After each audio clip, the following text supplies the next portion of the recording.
बिस्मिल्लाहिर्रहमानिर्रहीम। अस्सलाम वालेकुम रहमतुल्लाहि व बरकातुहू। नादरीन, मैं हकीम खालिद महमूद नक्शबंदी मुजद्दिदी एक नई वीडियो के साथ हाज़िर हूँ। व इज़ा मरिदतु फ़हुव यशफ़ीन, जब भी मैं बीमार होता हूँ वही अल्लाह शिफा देता है। शिफा देने वाली अल्लाह की ज़ात है। दुआ खाने से पहले ये दुआ लाजमी पढ़ लिया करें। नादरीन, मौजू है मेरा मलेरिया। मलेरिया और डेंगू एक ही किस्म है। ये डेंगू आजकल नया नाम शुरू हो गया है, लेकिन ये पहले भी बीमारी थी, तो आज भी ये बीमारी है। तो डेंगू हो या मलेरिया का नाम हो तो आप ये नुस्खा इस्तेमाल करें। ये मलेरिया का बेहतरीन त्रियाक है। आप सिर्फ 2 दिन इसको इस्तेमाल करें तो इंशाअल्लाह ताला तीसरे दिन आप खुद ही देखेंगे कि आपकी बीमारी जो है ना वो बिल्कुल ख़त्म हो गया, चेहरा साफ़ हो जाएगा।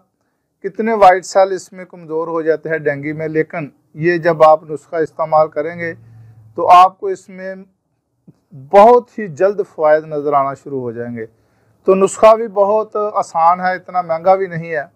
चंद चीज़ें हैं। सबसे पहली चीज़ है वो है मिर्च स्याह, काली मिर्च, और दूसरी चीज़ है तुलसी के पत्ते। इसके बाद है मगज़ करंजवा, और एक तीसरी चीज़ है नुशादर, अतीस। ये पंसारी की दुकान से आप 30 कहें तो मिल जाएगी, और बांग के पत्ते। दोबारा नोट कर लें।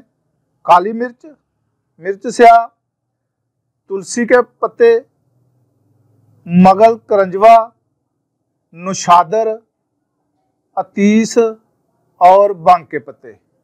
ये तमाम हम वज़न ले लें जितनी आपको ज़रूरत है। 5 तोला ले लें, 8-8 तोला ले लें, 10-10 तोला ले लें, जितनी भी ज़रूरत है आपको इसको ले लें।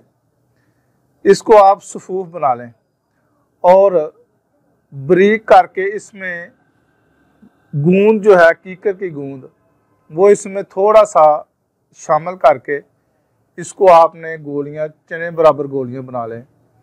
सुबह, दोपहर, शाम ये आप दूध के साथ इस्तेमाल करें।